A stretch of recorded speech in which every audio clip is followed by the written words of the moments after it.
conscience is probably not letting him sleep right now. So I think he should unload that conscience and just come out and tell the American people what actually happened. So that was last night. This is this morning. Matt Finn's live outside police headquarters there in Chicago. Let's begin there. Matt, good morning. Bill, good morning. Chicago police tell us that Jussie Smollett arranged to turn himself in away from the cameras at 5 o'clock this morning with the presence of his attorneys. It happened without incident, and Jussie Smollett's mugshot is scheduled to be released after the press conference at 9 a.m. local time this morning. Right now, Jussie Smollett is being represented by at least 3 attorneys, including high-profile criminal defense attorney Mark Geragos. Smollett initially was cooperating with police as they investigated his report that he was beat by President Trump supporters who he claims called him racial and homophobic slurs. But then the 2 brothers associated with this alleged hoax were interrogated by police, and the investigation dramatically shifted. At that point, Smollett stopped talking to police. It is our understanding that Smollett never responded to Chicago police's request for a follow-up interview that they made last Saturday. So police took their case to a grand jury where they got the felony charge approved and the ability to arrest Smollett. Smollett's attorney released a statement writing, quote, "Like any other citizen, Mr. Smollett enjoys the presumption of innocence, particularly when there has been an investigation like this one where information, both true and false, has been repeatedly leaked. Given these circumstances, we intend to conduct a thorough investigation and to mount an aggressive defense."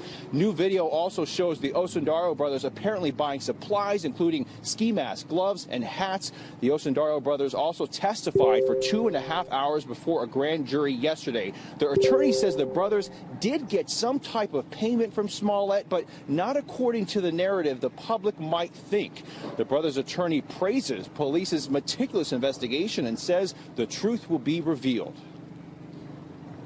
When I say that the police spent countless man-hours trying to piece this together, I mean that. I absolutely mean that. When I say that my clients spent countless hours getting their story out there to the police so that they could do their work, I mean that too.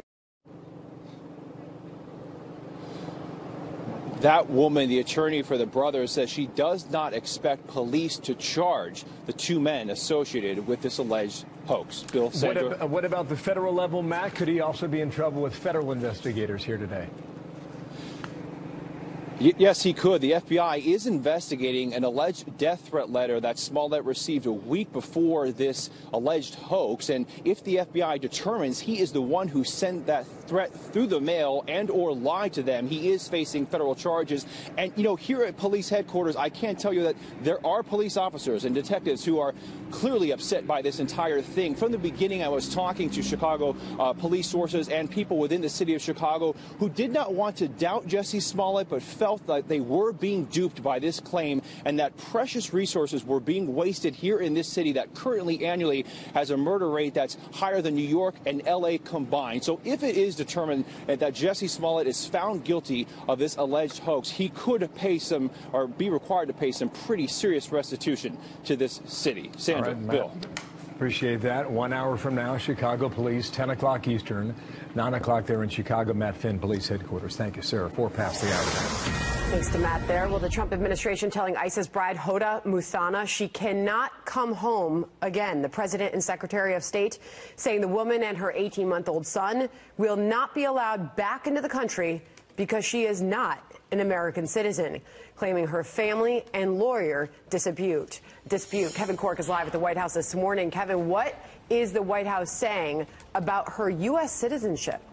Yeah, a great question. She was actually born in New Jersey, but as you well know, Sandra, there are a number of ways you can actually forfeit your citizenship. In fact, let me take you to Twitter and share just a bit of what the president had to say about this story. It's been one that has been in the news a great deal. You saw the particular person, Hoda Muthana, all over the media saying she wants to come back home. Here's what the president said. He said, "I have instructed Secretary of State Mike Pompeo, and he fully agrees, not to allow Hoda Muthana to come back into the country." She was born in New Jersey. She was actually living in the state of Alabama, at which point she had a turn in her life and she began to support ISIS. In fact, she had a number of posts on social media where she was calling for death and destruction here in the U.S.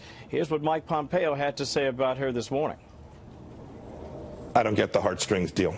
This is a woman who inflicted enormous risk on American soldiers, on American citizens. She's a terrorist. She's not coming back. President Trump made clear that she wasn't coming back. She's not a U.S. citizen. She is not entitled to U.S. citizenship, and she's not coming back to our country to pose a threat.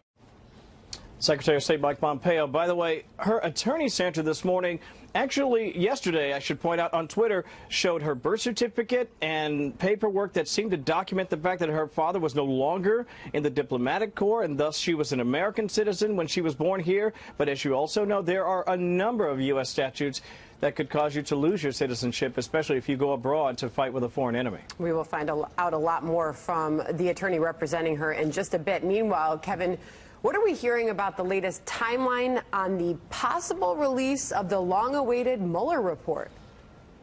Have you and I been waiting long enough for this thing? I mean, it's not just you, it's not just me, it's not just the American people. The entire world has been hearing about this for a great deal of time. We're actually hearing more and more reports now that that report could be in the hands of the Attorney General, Bill Barr, as soon as the end of this week, according to one report that we actually saw this morning. Others suggest it'll happen next week. Of course, the president is leaving the country. We'll have to see what the timing is like. Speaking of, here's what the president had to say when he was asked yesterday if he thought the report should be made public. That'll be totally up to the new Attorney General. He's a tremendous man, a tremendous person who really respects this country and respects the Justice Department. So that'll be totally up to him. The new Attorney General, yes. That'll, I guess, from what I understand, that will be totally up to the Attorney General. The Attorney General, Bill Barr, who was previously an Attorney General, he is back. He could have the report in his hands, and he has said publicly he'd like to get out as much as possible, although he has the final say about what from that report will be made public. We've waited long enough. Hopefully we'll end up with it in our hands soon enough, Sandra. We'll see. Soon enough. Thank you. Kevin Corke at the White House. Meanwhile, we got the 2020 hopefuls already grappling with socialism. Now they're trying to figure out how far is too far left. Karl Rove writes in the Wall Street Journal today. Under the headline, "Every Billionaire is a Policy Mistake." Karl Rove's live with me from Austin, Texas. Sir, good day to you. I'm going to read the first line in your piece today, okay? Here it is on screen. Once upon a time, you write, Democrats worked to reduce income inequality by raising up those on the bottom of the economic ladder with the government's help. Even efforts to tax the rich at higher rates to fund these programs were tempered by a desire not to kill the goose that laid the golden egg. That view has been replaced by a deep hostility to wealth. Your words, explain, sir. Well, I was taken by the Twitter handle of one of the top aides to Representative Ocasio-Cortez. Every billionaire is a policy failure.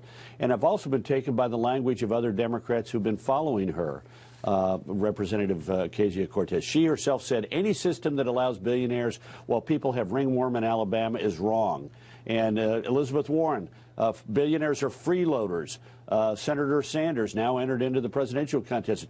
Billionaires are insatiable greed, and they're destroying the fabric of our country. Well, you know, last time I looked, Bill Gates did us a great favor by inventing the Microsoft operating system that popularized the personal computer. Steve Jobs did us a great thing by helping attract more people to personal computers and then inventing the iPad and the iPod and the smartphone with the iPhone. I mean, these people made money because the value of their companies grew. They didn't take big salaries. In some instances, they paid themselves $1 a year. But their wealth came from building a company that serves the vital interests of American consumers and helps make our lives better and easier. The richest man on the face of the planet, Jeff Bezos, 566,000 people have jobs in an enterprise that 20 years ago had nobody except one guy with a vision thinking about what to do. So well, you lay out the debate, the public debate that will be had here. But Bernie Sanders is crushing it, Carl. He's an avowed socialist, right? Look what he did in 24 hours. He raised about $6 million, and that dwarfs Kamala Harris, Elizabeth Warren, and Amy Klobuchar. Quick comment on that. He is a funding force, Carl.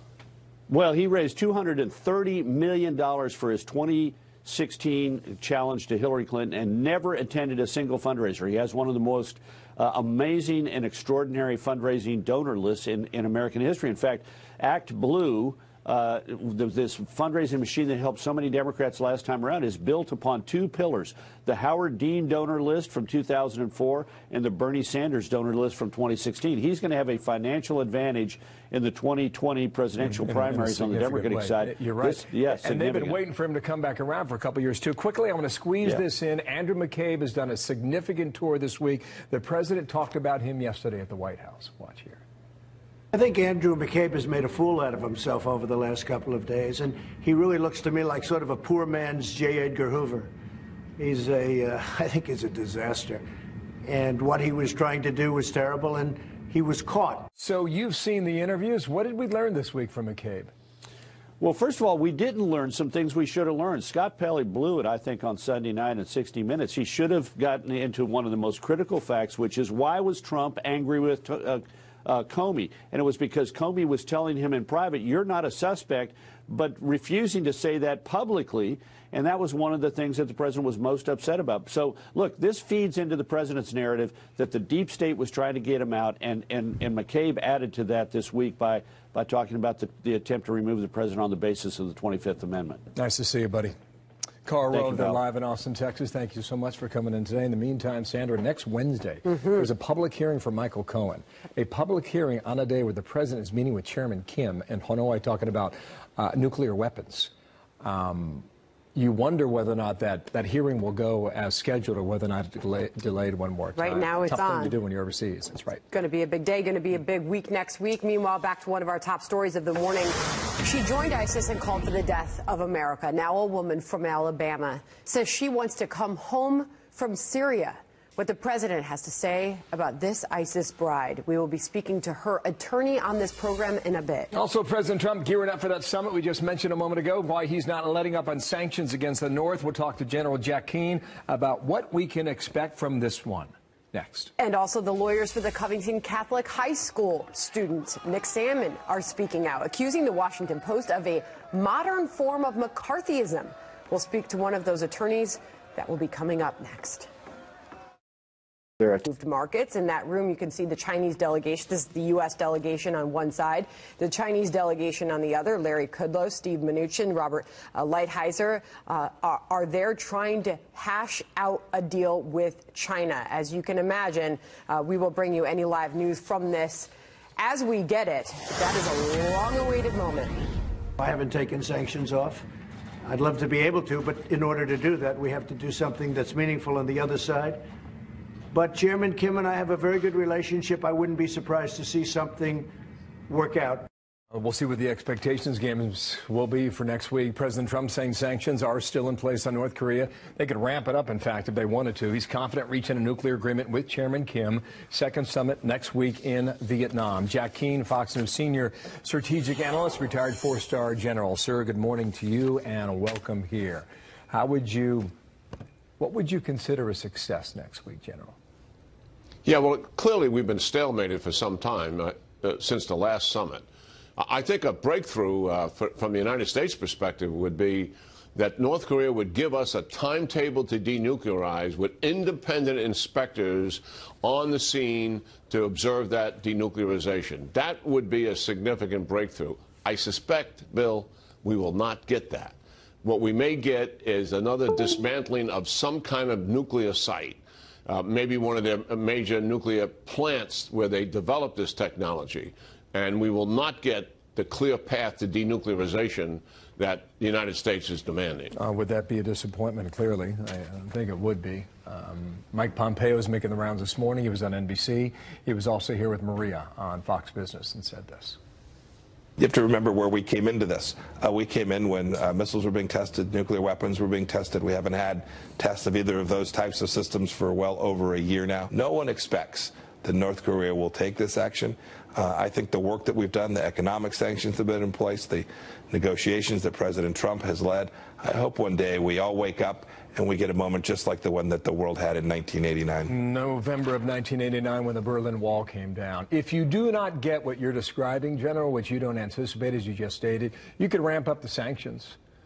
You could open up an office in North Korea. You could open up diplomatic relations to a greater degree. Would that be considered good enough, however, sir?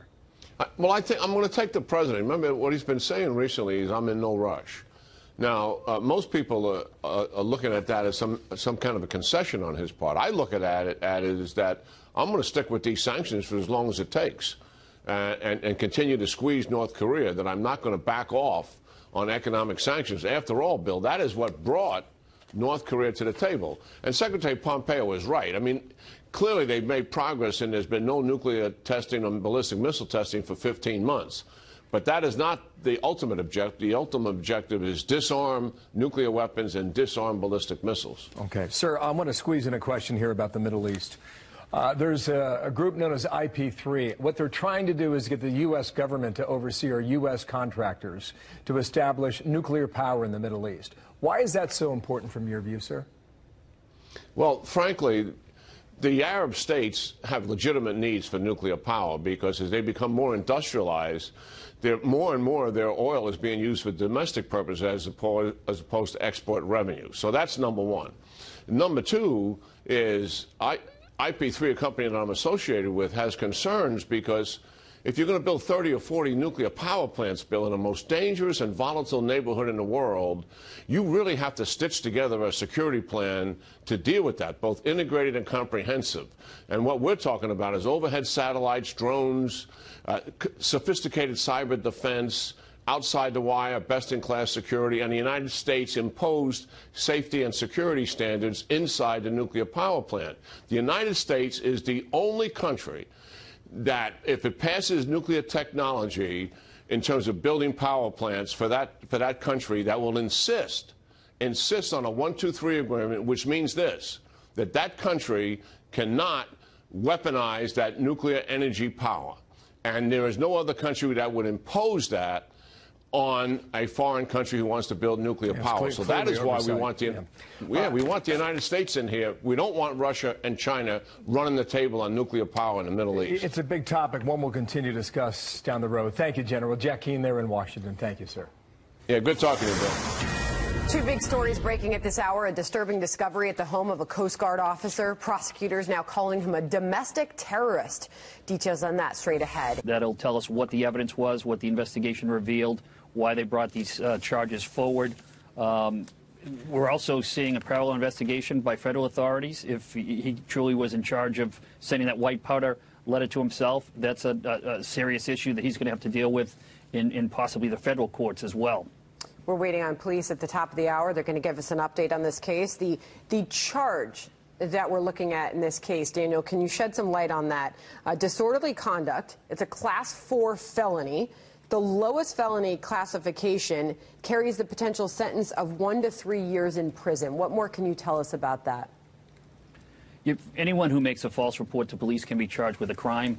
Sometimes people make that report because, you know, they were involved in a drug deal and got robbed, and they didn't want to tell the true circumstances of why they were where they were or why they were in the situation they were in.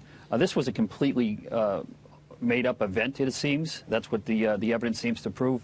And a total waste of resources by the Chicago Police Department, as well as undermining legitimate victims.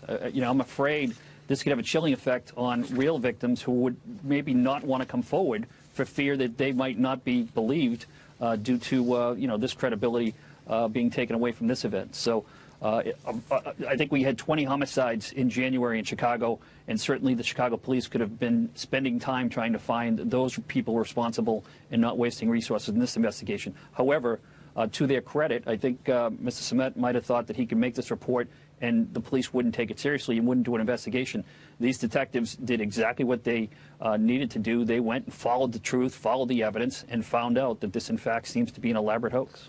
Smolet's attorneys, two of them, have released a statement saying that they will actively fight these charges. And here's the statement from them saying, like any other citizen, Mr. Smolet enjoys the presumption of innocence, particularly when there has been an investigation like this, one where information, both true and false, has been repeatedly leaked.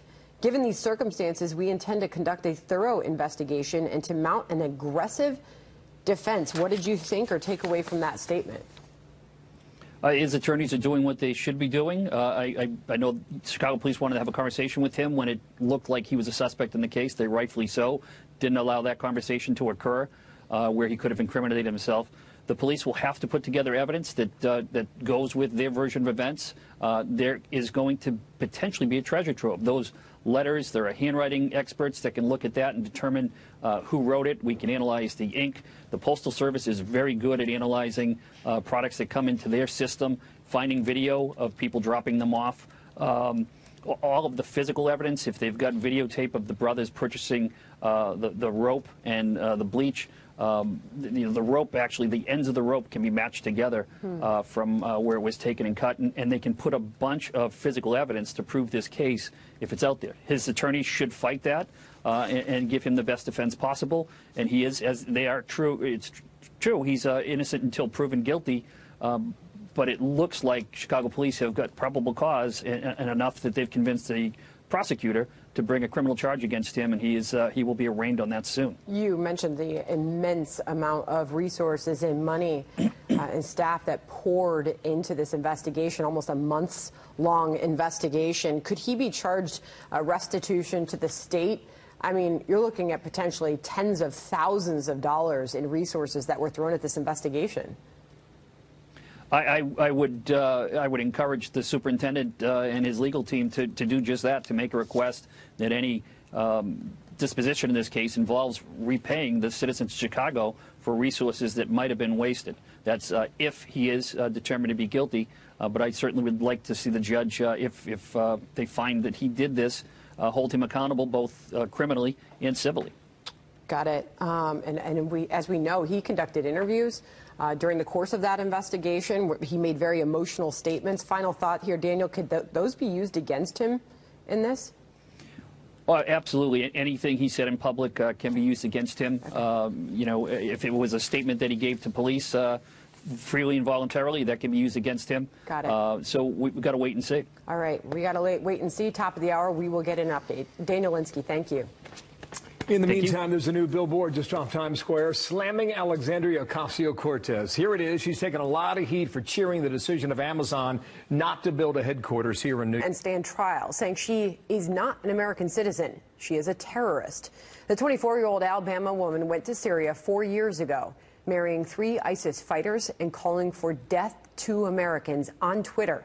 Let's bring in Dr. Zuhdi Jasser, president of the American Islamic Forum for Democracy. Dr. Jasser, I appreciate your time this morning. So let's start first with how she got here. Well, it's amazing how her attorney, who works for the Council on American Islamic Relations, wastes no opportunity to turn every Muslim, no matter how radical, into a victim. She's not a victim. She was not only radicalized by the movement, but burned her passports, proudly declared war on America, and then joined ISIS, reportedly participated in numbers of war crimes, including slavery of other women, rape of other women and other brides, saw beheadings and tortures and other crimes committed while she was in Syria. So now all of a sudden she's giving interviews to ABC saying, oh, I want to pay back my debt to society through therapy, that somehow this is just something she can shed off. She became not only a terrorist, she became an enemy of our country. And if she did believe in the citizenship oath, which likely wasn't valid because she's the daughter of a diplomat, but if she did believe in that, she abandoned it and actually violated it and became an enemy combatant. Let's deal with what we know at this point and what her legal team has actually released. And again, we'll be talking to them coming up. But here's the birth certificate. This was provided by her attorney. They put it out there on Twitter for everybody to see, making the case that she's an American citizen born in Hackensack, New Jersey in the early 90s. So they provide that, and also a letter showing that her father was not actually a diplomat when she was born, which would make her birthright citizenship legal in the case here, which means that it makes the case for them asking for due process back here in the United States. Your thoughts on all of that? I'm trying to understand how they're helping her, because there's 2 paths here. The bottom line, I think Secretary Pompeo and President Trump are doing her a service by not letting her back in, because she was the daughter of a diplomat, whether it was a few months in which he stopped being so or not. She was, and diplomatic children do not become citizens. That's not part of birthright citizenship. Now, if she is allowed in, the other path she could have is to come in and get due process of law as a citizen, which I hope would include imprisonment and then a trial for treason and committing acts of war against her own country. That does not include any freedom that I would ever hope for in the next decades, let alone in the next few years, which she hopes she's going to pay back by therapy. So I have no idea what their approach is, other than, again, to make every most radical Muslim into a victim, which actually is helping radicalize Muslims. Right, and I hope every Muslim knows. Yes. On that point, and I want to take you up on that, and you got cut off a little bit. They're making the case that he was not a diplomat, by the way, at the time of her birth. And that's what we're going to hear more about. But let me just read you this from her lawyer, who's going to appear on this program in a short while. The government needs to engage with her, but not just her, all of these people who joined ISIS from the West. That is her direct words. And I want to throw this up on the screen here. We had our brain room look up some of the recent statistics on this sort of movement with American ISIS fighters, and here's what we found. The George Washington University put this out. Estimated 300 Americans attempted to join ISIS and other radical Islamic groups.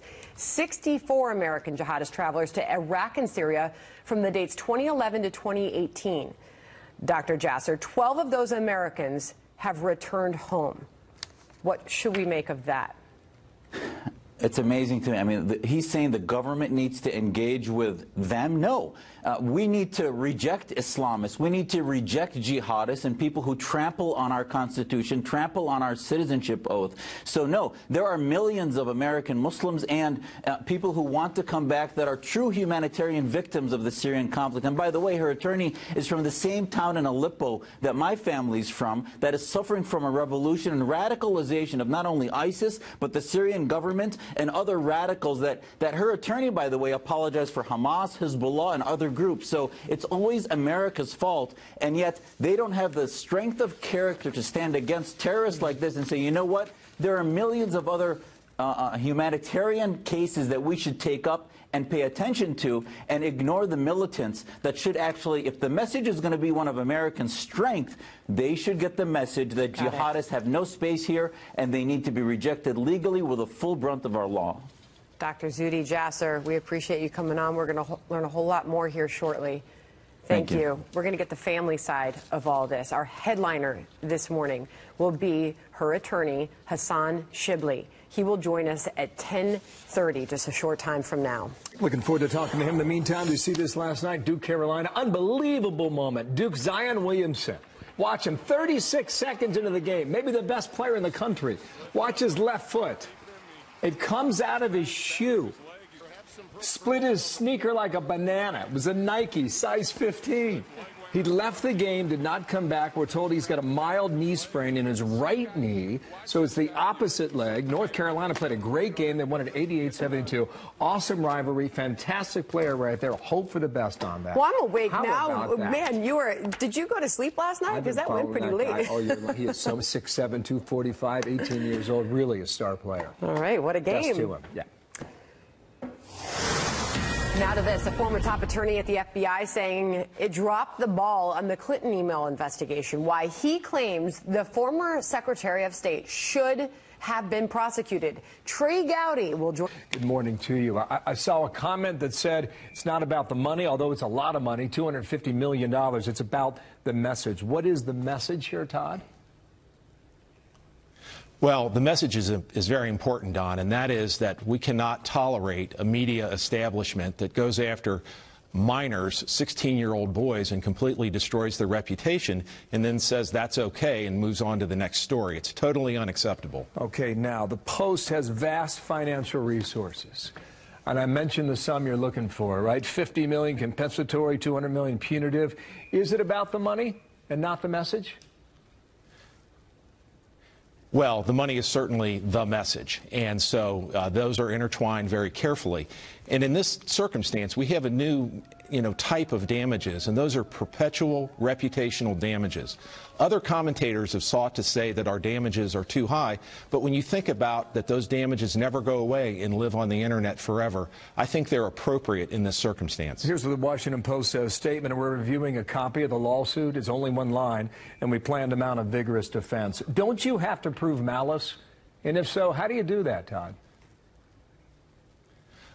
Bill, I do not think we have to prove malice, but even if we had to, we would be able to do that. First, Nick Sandmann is a private individual, so we only have to prove negligence. However, if a ruling were to be different and they were to consider him an involuntary public figure and we had to prove malice, we would be able to do that because the Washington Post is a weaponized news outlet that used its power and strength to destroy Nick Sandmann's reputation, and they did that without adequate and appropriate levels of journalistic integrity and reporting, and that in itself is malicious. Okay. So I feel comfortable with either standard. A couple more quick questions. I want to play a little bit of what we were picking up back in the day, as I'm sure you're quite familiar. Kentucky law says the paper is allowed to retract and issue an apology, retract a story within 10 days.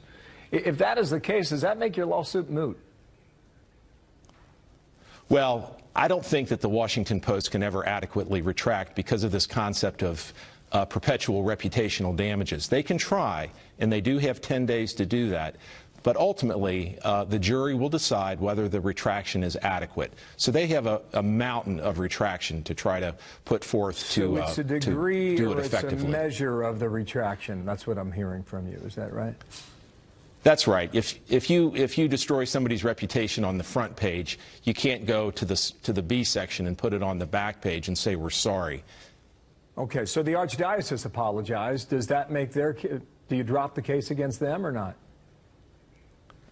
No. I mean, the Diocese of Covington squeezed a half apology midway into a paragraph.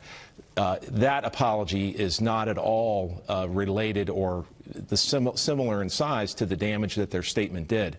The Diocese of Covington statement was used nationally and internationally as a truthful statement, and the person who repeats that statement and the person who makes the statement are both liable. So the Diocese of Covington put that statement out there and did a lot of damage to Nick's reputation, and that retraction is inadequate. I apologize for interrupting you. Yes. They are still on the list then, correct? That's okay.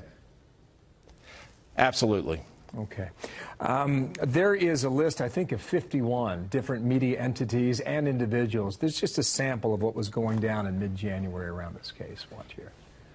They're all jeering and they're dancing. He's got this smug look on his face. And let's not lie, everyone that sees that smug look wants to punch that kid.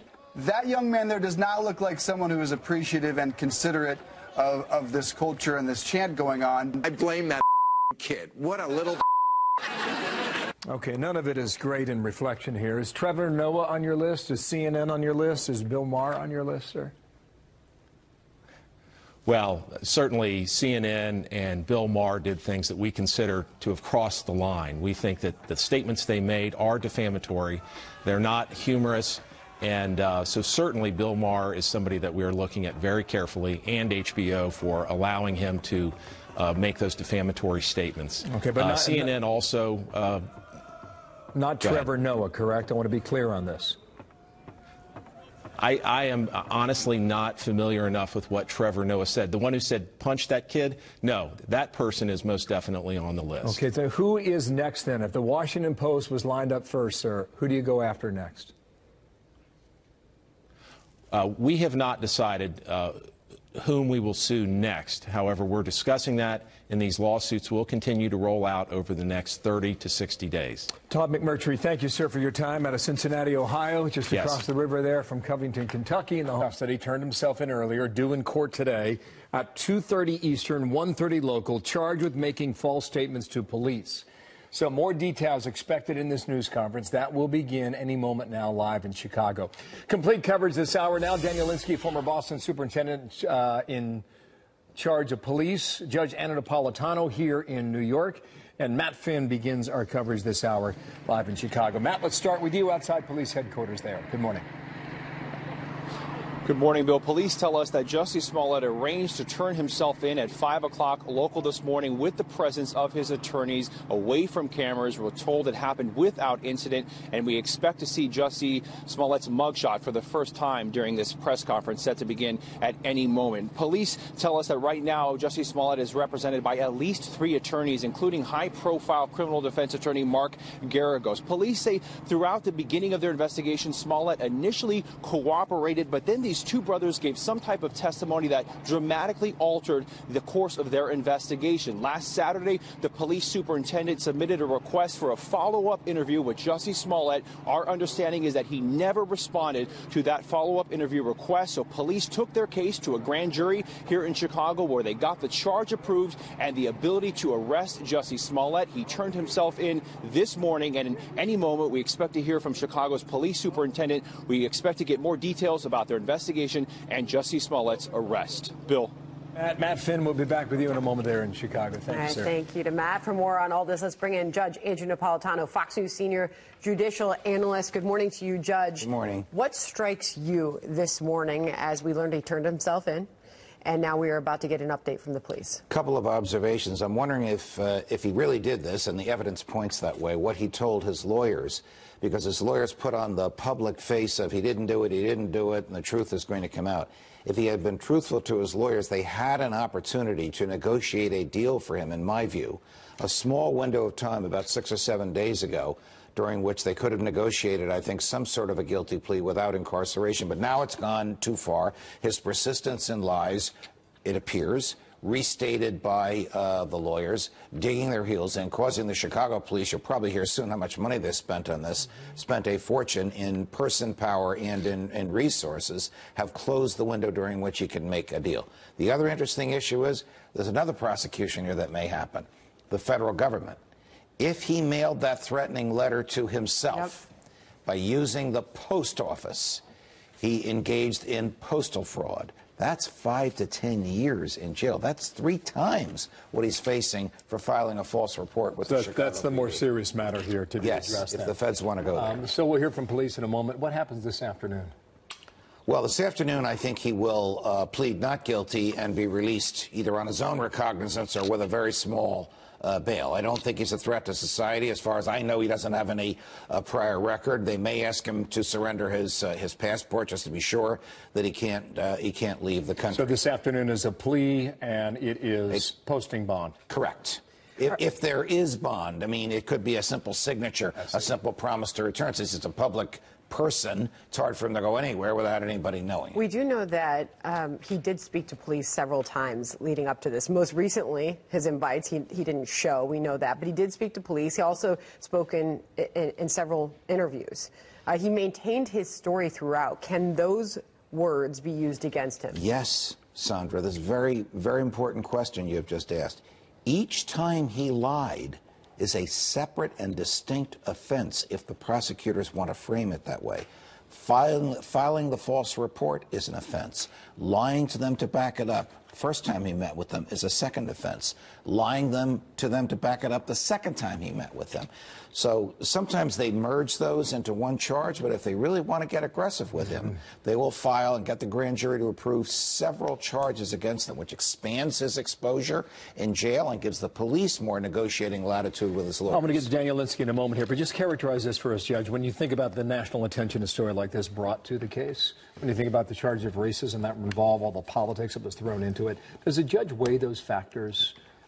Given the amount of national I hope not. Well? It sickened me that the president was drawn into this, that the MAGA stuff was drawn into it, that a lot of people said, look, we're a racist society. This is an example of it, people who jumped the gun. You said you hope not. I'm asking, does the judge have to consider some of this in the case now? Under the law, the judge sentences the defendant and the crime and not the events around him. So I don't think the judge will take that into consideration. Okay. You think about the amount of crime that the city of Chicago faces and the amount of resources that were taken away and poured into this investigation for a month, Judge. I mean, that's the harm that he caused to the government, and that's a very legitimate argument for them pursuing him aggressively. Daniel Lynskey with us from Boston. Daniel, we spoke last hour, former Boston Superintendent-in-Chief of Police, Incident Commander, Boston Marathon Bomber, Managing Director of Kroll. And Daniel, what do you expect from police here in a moment when they begin taking questions in all likelihood? I think we're going to see them lay out the case and the evidence they have. They made the unique step of presenting it to a grand jury, which means that they're confident that evidence has been explained to people outside the law enforcement practice, and they've determined that it's enough to bring a charge, the citizens who sit in the grand jury.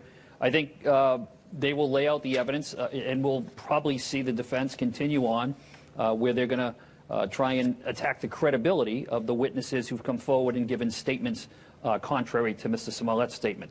I think that's probably the defense they can mount. Depending on how much evidence they have, they may change that strategy later on and not go to trial. But I believe if they go to trial, they'll try and undermine the credibility of any evidence that was brought forward against him. Daniel, there's been a lot of activity in this case in recent days leading up to it, including some pretty lengthy police interviews we heard about involving the brothers, a search of the home, and their release after officers had cleared them. So we know that at this point, there's the brothers' words that could be used against him. There's any evidence that they found in the house that this was, premeditated on his part. So how will all of that be used? Yeah, all of that evidence we brought in. If the brothers made incriminating statements that they were involved in this, and they didn't falsely report it, they, participated in, the allegations are that they participated in putting on this mock theater to make it look like this was an actual attack. That in and of itself might not be criminal. Once they allowed it to, knowing that it became a false police report, if they had lied to authorities and continued it, that's where they had some more additional criminal exposure. So all of that evidence, if they've implicated themselves, the search warrant's going to stand. And if there's physical evidence that relates to this attack, that can relate communications and planning, preparation, forensic evidence that ties Smollett to this, all of that will be entered into the trial process efficiently and effectively. We're told a few more minutes here before police get underway as we wait on that, Judge. There was a report over the weekend, Fox 32 in Chicago, doing some great reporting. All the locals have been the leader on the story from the very beginning. They reported that there was a receipt from Ace Hardware that shows where you bought the rope to make the noose. So that could be entered in this case. I think the other critical factor is the phone, because it has been reported that he was reluctant to turn his phone over because he had contacts on there they did not want to share, etc. I would imagine in a scenario that he has reached at this point, the phone is a big part of the police. I would think so. And if the phone is tampered with or gone, now you have another charge. But the police ought to have gotten a search warrant for that phone by now, especially since he's in custody. Okay. I want to throw up if we have it, or otherwise I'll just read it, the statement that his legal team put out. Here's where they stand heading to this morning. Like any other citizen, Mr. Smollett enjoys the presumption of innocence, particularly when there has been an investigation like this one, where information, both true and false, has been repeatedly leaked. Given these circumstances, we intend to conduct a thorough investigation and to mount an aggressive defense. Judge, how can you... It's hard to believe what the defense would be. I mean, the defense can't be, I didn't do it, it was somebody else. The defense could be temporary insanity, some sort of a mental block that he didn't know right from wrong, a very difficult defense to mount. But I will tell you this, by hiring Mark Geragos, we all know Mark Geragos, this is one of the most successful, tenacious, on his feet, criminal and expensive criminal defense lawyers in the country. You usually don't hire him to work out a settlement.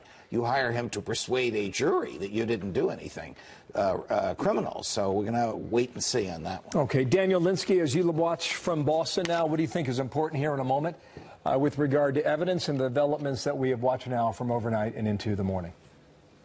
I think it'll be important for the superintendent to lay out the evidence just so that, people get a sense of exactly what happened here.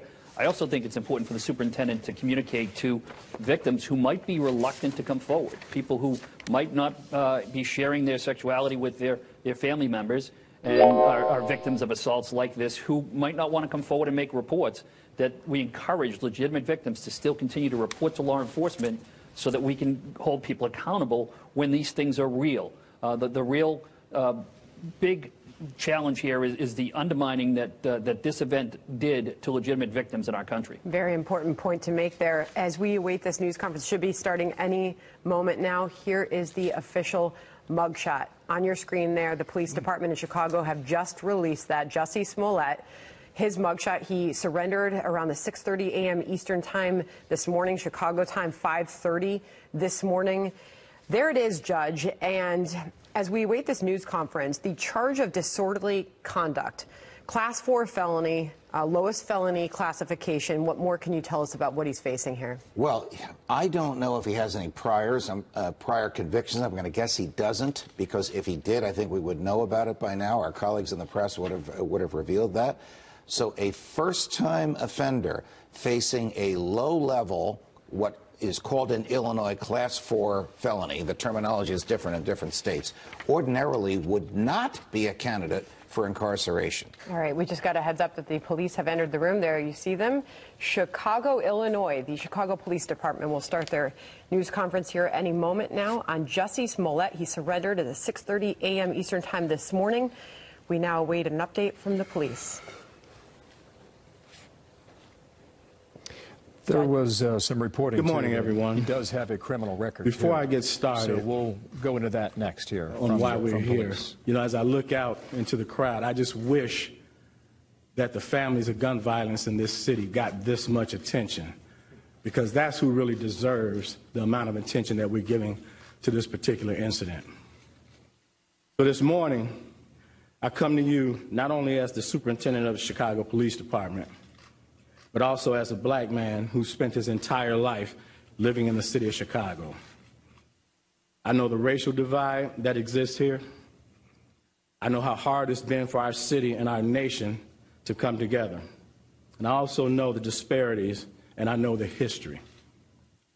This announcement today recognizes that Empire actor Jussie Smollett took advantage of the pain and anger of racism to promote his career. I'm left hanging my head and asking why.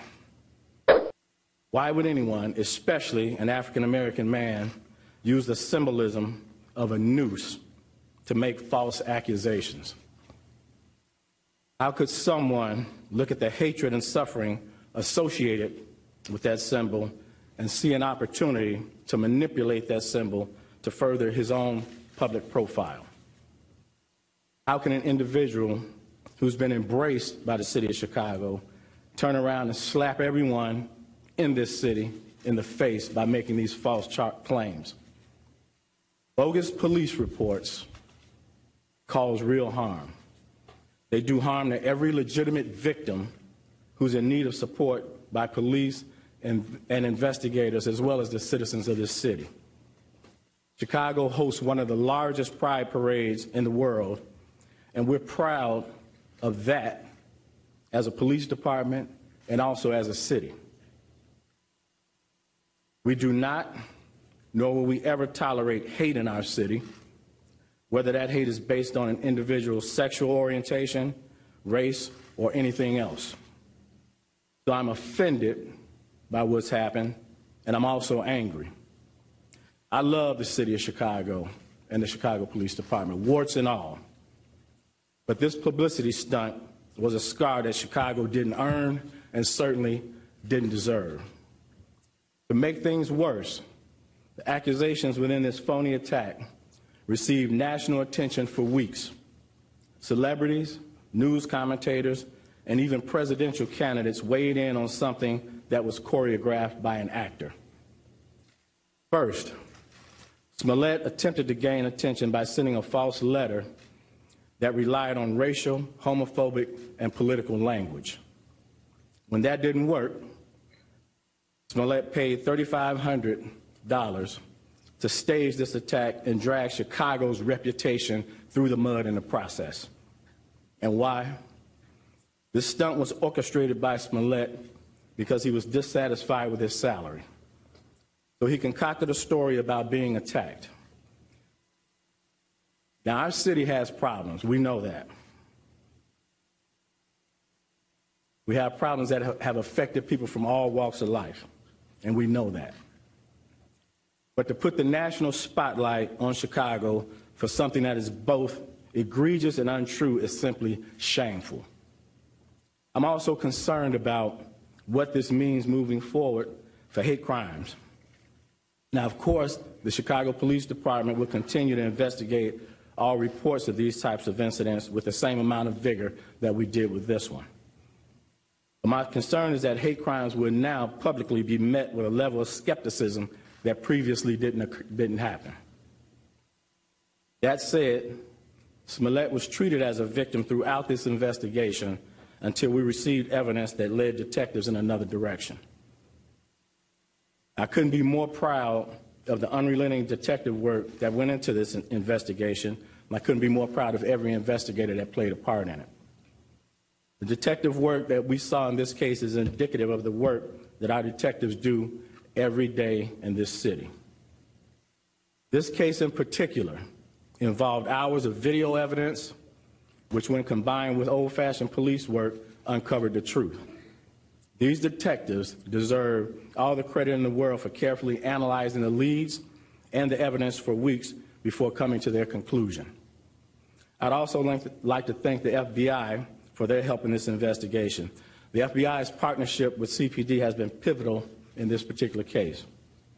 I only hope that the truth about what happened receives the same amount of attention that the hoax did. I'll continue to pray for this troubled young man who resorted to both drastic and illegal tactics to gain attention. I'll also continue to pray for our city, asking that we can move forward from this and begin to heal. And now I'd like to call up Commander Edward Wadnicki, who personally led this patient and deliberate investigation, to walk everyone through how the Chicago Police Department arrived at this point. Good morning, everyone. My name is Edward Wadnicki. I'm the commander of the Area Central Detective Division. I'm here to answer questions. Okay, the boss just corrected me. Please forgive me. I'm supposed to go through the timeline of our investigation. It's okay. So here's where we are. As you all know, on the early morning of February 29th at 2 o'clock in the morning, Jussie Smollett reported that he was the victim of a hate crime. Detectives responded to the incident and interviewed him eventually at Northwestern Hospital, where he reported to us that the two offenders yelled racial and homophobic and political statements at him and beat him, put a noose around his neck, and threw bleach on him, and then fled from the area. We learned at the time that Jussie was not hurt, other than scratches on his face, maybe some bruising, but no broken ribs or serious injuries. So we started a full-scale investigation into this hate crime, a very serious crime anywhere. We quickly found two persons of interest on video that we believed were the likely offenders in this case. We initially put out a seeking to identify, and we got this out in a community alert. We then started searching the area for video cameras and witnesses that could help us with our investigation. During that time frame, we interviewed over 100 individuals in a canvass of the area and a follow-up canvass as our investigation expanded. We located approximately 35 of our Chicago Police pod cameras in the area and in the areas that we determined these two persons of interest fled. We additionally found over 20 private sector cameras, and I got to say that was super useful in this investigation. The city came together to investigate and help the police with this crime. It was because of these pod cameras, our investment into technology in the city of Chicago, and the great assistance from the community in giving us those other cameras that led us to a really solid timeline of where our two persons of interest went. So in short, we were able to track them initially forward. So after the crime, we were able to see that they fled in a particular direction and eventually got into a cab. Our investigators located that that cab, interviewed the cab driver, got some video out of that cab, followed that cab using all of these surveillance cameras that are located throughout the city, the pod cameras, to an area up on the north side where they abruptly stopped the cab, got out, and walked on foot. Again, the community came together to provide us with security footage from their private cameras. So at that point, we then started tracking these two persons of interest backwards to where they came from. So we followed them walking around and eventually back to where they had gotten out of a cab. So that was another individual that we had to interview and another individual where we sought video. We continued to track that cab back to the point where the cab was tracked down by our two persons of interest in a rideshare car. We then followed up on the rideshare, and that was the lead that we needed in order to identify the two persons of interest. At that point, we had a real good timeline of where these two people went. We were able to put a name to both of these individuals, and it was at that time that we started looking at where they went right after this event. We tracked them to going to O'Hare Airport and jumping on a flight to Nigeria. Our investigation led us to determine that they had purchased a round-trip ticket with them returning to Chicago on the 13th, so approximately 2 weeks after the incident. So that gave us a couple of weeks to try to continue to follow up on any investigative lead, any investigative lead that would help us try to determine what happened in this incident. So while we were waiting for them to return, we executed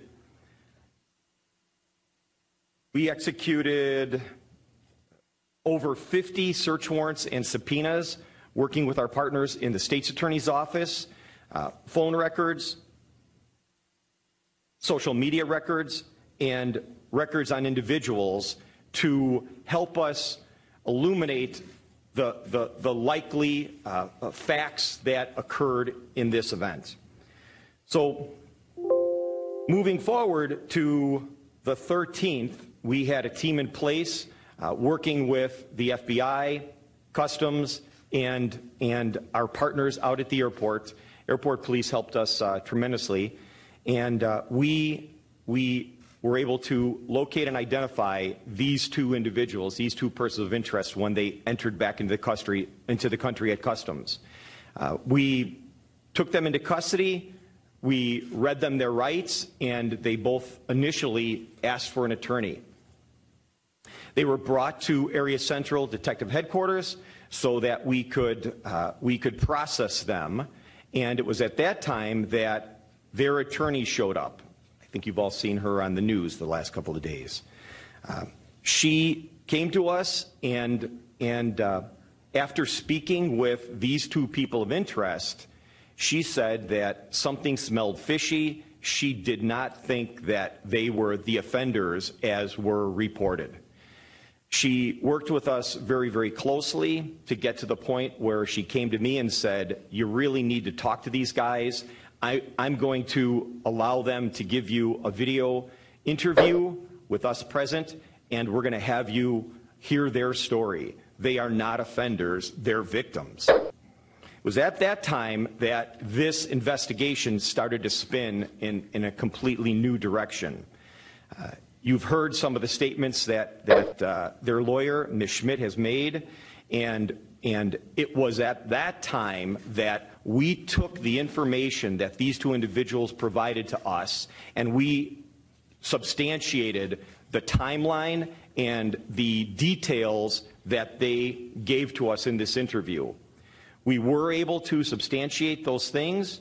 We worked very, very closely with the state's attorney's office. We had been working very, very closely with the state's attorney's office for over a week at that point, And it was then on the 15th, Friday the 15th, after approximately 47 hours of them being in custody and hours of them meeting with us and telling us their story and documenting their story, did we release them without charging, and I classified them no longer as suspects or persons of interest and as witnesses.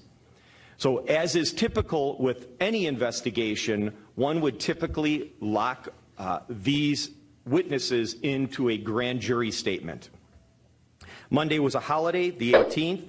Tuesday was the first day that we could attempt to do that. So we scheduled a appointment with the grand jury, working again very closely with the state's attorney's office in this. And as you know, at the last minute, Jesse's lawyers called and said that they had evidence to postpone the grand jury that they wanted to provide to us. It was at that time that they called us, and I met with them, with a team of our detectives, and essentially they gave us no new information. So I reported that back to the state's attorney's office, and it was at that time that we locked in both of these witnesses to the grand jury. I'm told they did an excellent job, and then the state's attorney's office approved charges against Jesse for the Class 4 disorderly conduct false police report. We met with Jesse's attorneys, and we arranged for him to turn himself in, and as you all know, he turned himself in at 5 o'clock this morning in the 1st District in Chicago. Today at 1:30, Jesse will be going in front of a bond court judge, and the bond court hearing will be conducted at 26th in California.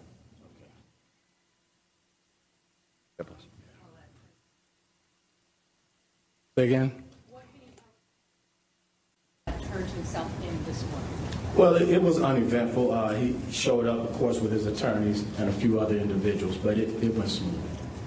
Superintendent Johnson, if you had enough evidence to just charge him, why take it to a grand jury? Because that's typically what we do. Once we believe that witnesses are valuable witnesses and credible, then we take them to the grand jury to lock their testimonies in. Superintendent Johnson, can you go into the motive a little more? I think I'm also hearing for the first time. You said that he sent that false letter to himself, and you also said that he was dissatisfied with his salary. Did you get that information from the two brothers? Yes.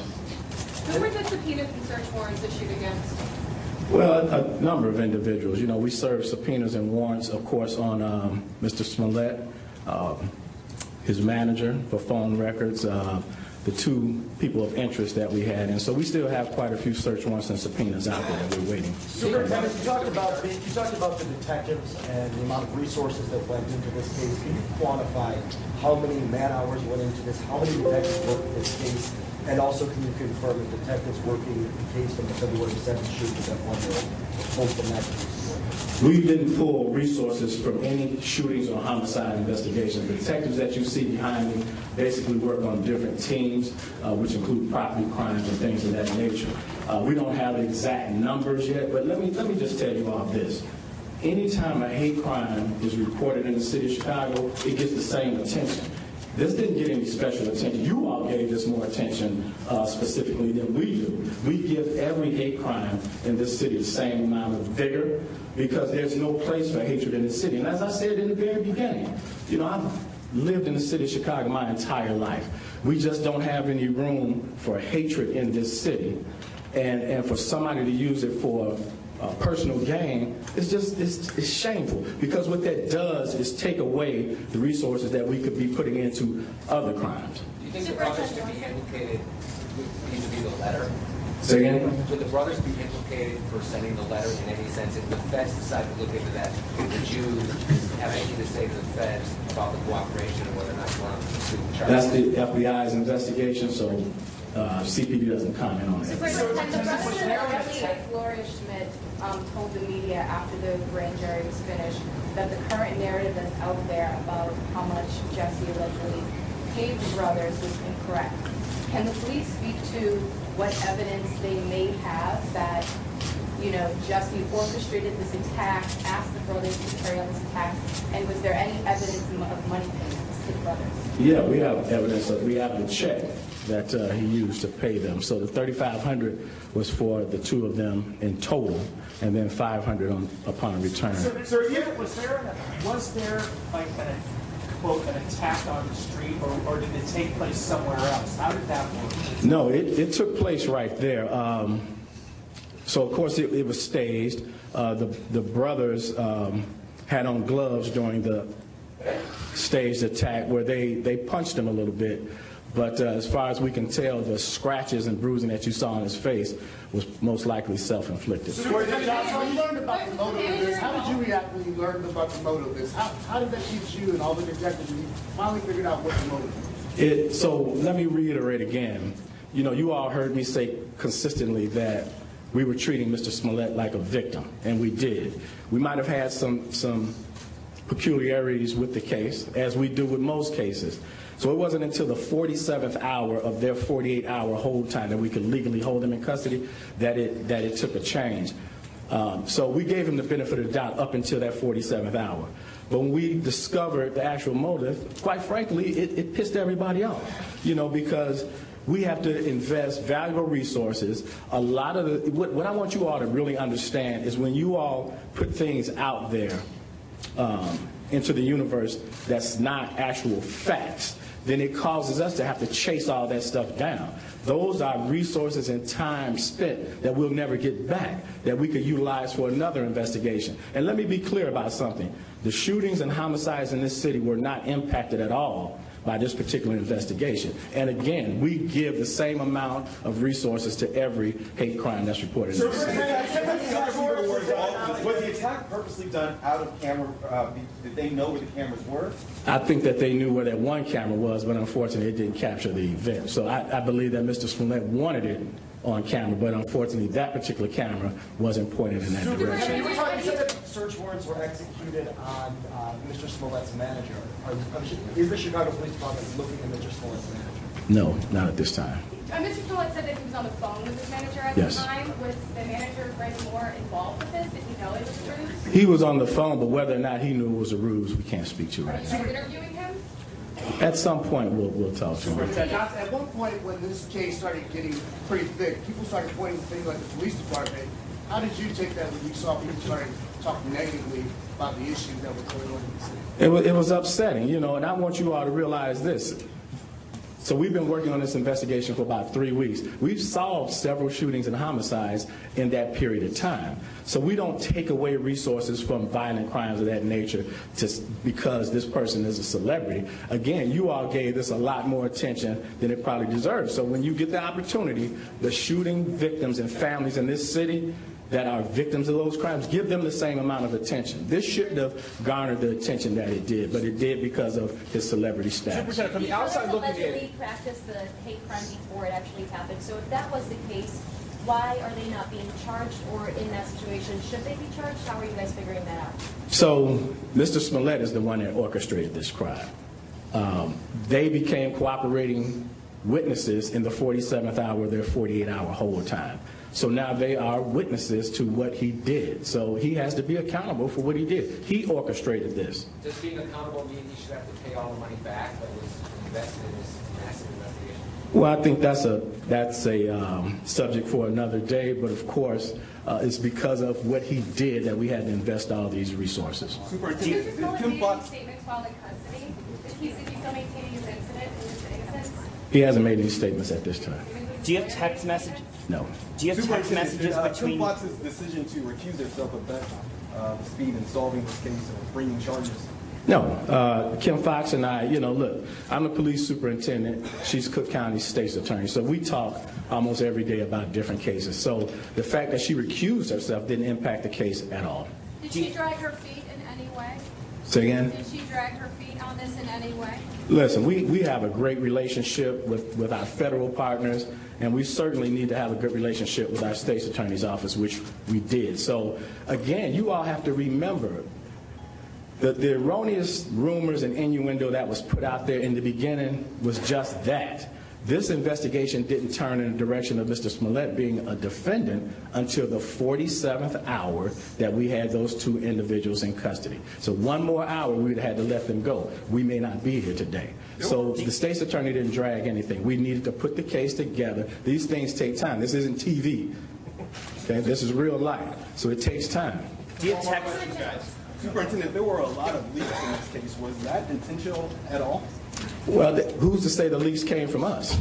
Just because there are leaks out there doesn't necessarily mean it came from CPD. You know, I heard particular things that were out there that I knew was simply untrue. So it doesn't mean it came from the police department. Do you have text messages or other exchanges between the brothers and Jesse? We have the phone records that clearly indicate that they talked to each other quite a bit before the incident, after the incident, and while they were out of the country. Jussie and the brothers, you mean, the phone record? Yes. That's what you're referring to. Yes. Superintendent, do you know that Smollett tried to make contact or made contact with his brothers after the attack? You mean right after, like moments afterwards? After the attack, or attempted to make contact in the weeks following the attack? Yeah, I just said. So we know that they talked at least an hour or so before the attack, an hour or so after the attack, and then while they were out of the country.